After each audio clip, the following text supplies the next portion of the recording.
Vous avez déjà eu ce sentiment, comme si quelque chose vous appelait, vous poussant à aller là où vous n'auriez jamais dû. Moi, je l'ai eu. Ce sentiment m'a conduit au bout d'une route que personne n'emprunte, à une maison que j'aurais dû fuir dès que je l'ai vue. C'était une vieille bâtisse, presque engloutie par la forêt. Les arbres semblaient se pencher sur elle, comme s'ils voulaient la cacher, ou peut-être la protéger. Les fenêtres s'étaient cassées, le bois pourri, mais une lumière pâle brillait à travers les interstices.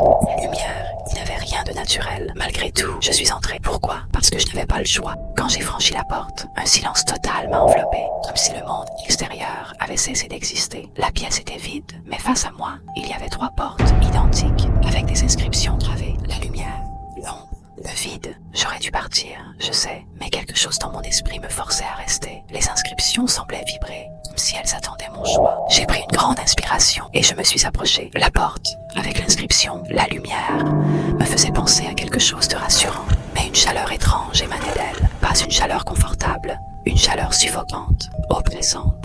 La porte de l'ombre, elle, était froide, presque glacée. Et celle où il était inscrit « Le vide », rien du tout, pas un son, pas une sensation, juste un silence qui hurlait. Mes mains tremblaient. J'ai posé ma paume sur la porte de l'ombre. Le bois était gelé. Une voix murmurait dans ma tête. Non, pas celle-là. Je me suis tourné vers le vide. Cette fois, la voix était plus forte. Non, ne fais pas ça. Mais il n'y avait rien pour m'arrêter. Je ne sais pas pourquoi j'ai poussé cette porte. Peut-être parce que je voulais savoir ce qu'il y avait derrière. Peut-être parce que je ne savais pas encore ce que j'étais prête à perdre. Quand je l'ai ouverte, il n'y avait rien. Un vide noir. Un gouffre infini. Mais ce vide n'était pas normal. Il me regardait. Oui. Vous avez bien entendu, ils me regardaient, des silhouettes flottaient, leurs yeux brillants fixés sur moi. Elles murmuraient, mais je ne comprenais pas leurs paroles. Alors, j'ai fait un pas en avant, puis un autre. Des mains glaciales ont attrapé mon poignet. Je ne pouvais plus bouger. Elles me voulaient avec elles.